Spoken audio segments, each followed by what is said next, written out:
Thousands of motorists are making their way to their holiday destinations this morning. The N3 Toll Concession says all its plazas will be operating at capacity to ensure minimal bottlenecks and delays. Peter van Onselen takes a look at what's happening around the country.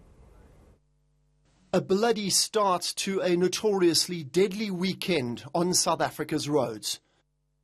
10 people dying in a head-on collision between a truck and a taxi on the N1 between Mokopong and Kranskop in Limpopo. Metro officials from around the country are on high alert as the infamous Easter holiday begins. In KwaZulu-Natal, an influx of visitors is expected at the coast. We are going to see a rolling roadblock plan that we have commenced with already. We're going to see also high visibility of policing.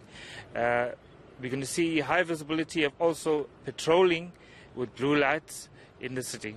The Transport Minister, Blade Nzimande, is on the N1 highway in Pretoria for government's road safety activation.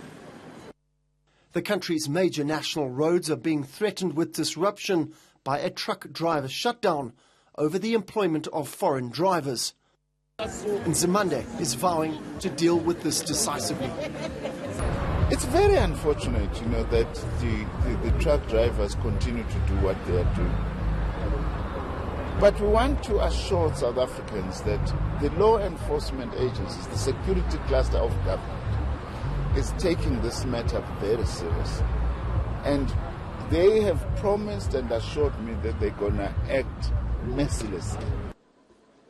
And in Cape Town, officials are trying to nip the road fatality problem in the bud.